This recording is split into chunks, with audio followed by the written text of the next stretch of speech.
નમસ્કાર દર્શક મિત્રો, એસડી ન્યૂઝ ગુજરાતી ચેનલ પર આપનું સ્વાગત છે ને હું આપની સાથે વૈશાલી પુબારુ કરીશું નજર આજના સમાચાર પર।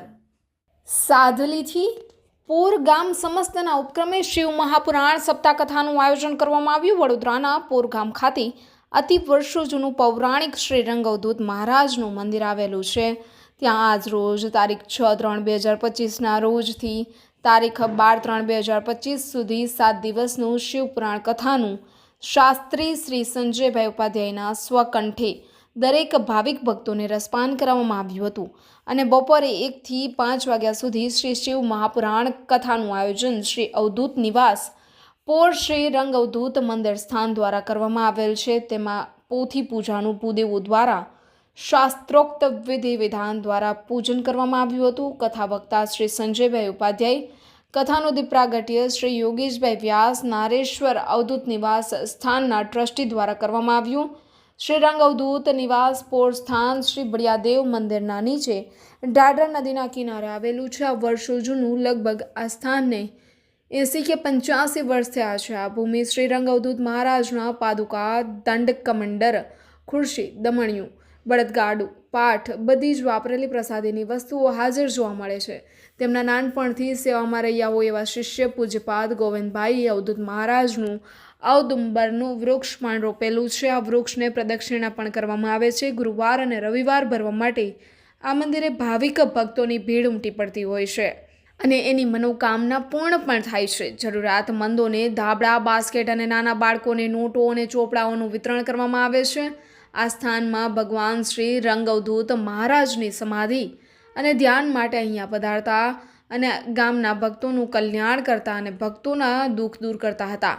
એ હેતુથી શિવ મહાપુરાણ કથાનું આયોજન કરવામાં આવેલ છે અને રોજ ભક્તોના માટે મહાપ્રસાદી પણ રાખેલ છે। ભંડારાનું પણ આયોજન કરવામાં આવ્યું હતું। સૌ ભાવિક ભક્તોએ શિવ મહાપુરાણની કથાનો લાભ લીધો હતો અને મોટી સંખ્યામાં ભાવિક ભક્તો ઉપસ્થિત રહ્યા હતા। તો આવો જાણીએ શાસ્ત્રી શ્રી સંજયભાઈ ઉપાધ્યાય શું કહેવા માંગે છે। રિપોર્ટર રાહુલ પ્રજાપતિ સાથે, સાધલીથી એસડી ન્યૂઝ ગુજરાતી ચેનલ પર। અવધૂત ચિંતન શ્રી ગુરુદેવ દત્ત। આ સ્થાન શ્રી રંગઅવધૂત બાપજી નારેશ્વર નિવાસી 1936 પહેલ વારકા પધાર્યા। ત્યાર પછી વારંવાર એટલે 27 વખત રેકોર્ડ બ્રેક 27 વખત પરમ પૂજ્ય શ્રી રંગઅવધૂત બાપજી અત્રે પધાર્યા, અત્રે નિવાસ કર્યો। મહિનાથી તો ઓછું રહ્યા જ નહીં એવું આ પાવન સ્થાન છે। આ સ્થાનની અંદર ગુરુ મહારાજ વારંવાર મુકામ કર્યો। પૂજ્ય ગુરુ મહારાજની પાદુકા છે, દંડ, કમંડલ, ખુરશી, પાટ, ગાદી, તકિયા બધી વાપરેલી પ્રસાદીની વસ્તુઓ પણ અત્રે બિરાજમાન કરવામાં આવી છે। એમનું વાપરેલું દમણિયું પણ અહીંયા છે, વાપરેલી એમની પાટ પણ છે।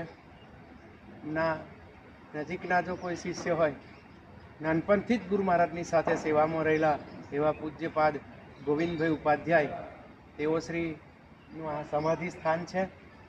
ઔદુંબરનું વૃક્ષ પણ ગુરુ મહારાજે સ્વહસ્તે રોપેલું છે અને એની આજે પણ લોકો બહુ જ ભાવથી, ભક્તિથી પ્રદક્ષિણા કરે છે અને ગુરુવાર અને રવિવાર ભરવા માટે ખાસ લોકો અહીં ભક્તો પધારે છે।